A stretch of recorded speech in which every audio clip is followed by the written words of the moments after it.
everybody, it's Katie. I'm back here for Crafternoons and I'm glad you've joined me. Today we have more of a process art project that I'm really excited about. Let me show you what we made. These are prints made with a muffin tin.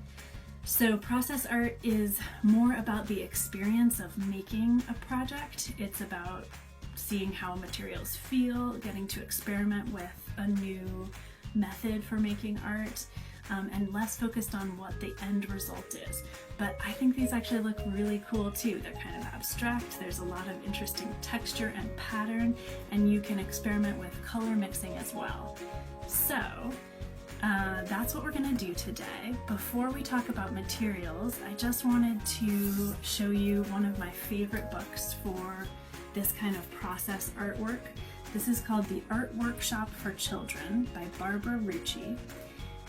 And it's all about, it has ideas for projects, and it's also about living a creative life with kids. It is one of my favorite books to use for inspiration. Last week's project as well as this came from there. So I would recommend seeing if you can get a copy from the library or from a bookstore if you're interested in doing more process art work. It's really fun. For today, for our prints, you are going to need a muffin tin.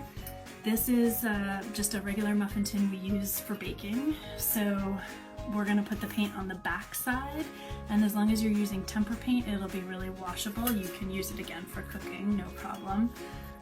But if you had a muffin tin you were done with, maybe that could turn into a permanent art supply, and that could be fun too. This one that I'm holding here is a mini muffin tin.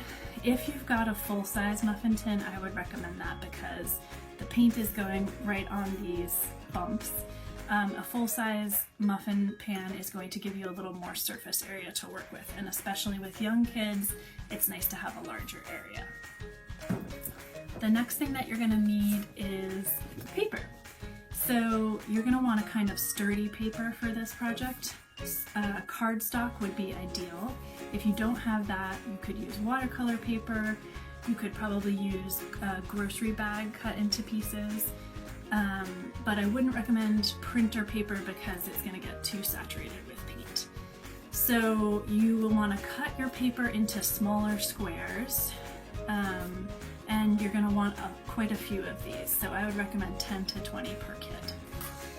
The next supply you'll need is paint, whatever colors appeal to you, as well as brushes. And finally, an optional supply would be a jar lid. So this is just a basic plastic or metal jar lid. It can be used to press the paper down onto your muffin tin, and that's just another technique that kids can experiment with that can be fun. So if you need a moment to gather your supplies, you can pause the video here. If not, let's get started. So the adult prep work would be to cut your paper into small squares, slightly larger than your muffin tin, and to get the paint ready. You'll see my older daughter also enjoyed mixing colors for this project. Then let kids experiment with the process. They can put multiple colors on each bump. They can press down using the lid. They can use their fingers. They can move the paper as they peel it off or try to take it straight up. It's a lot of fun to play with.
And here are our finished prints.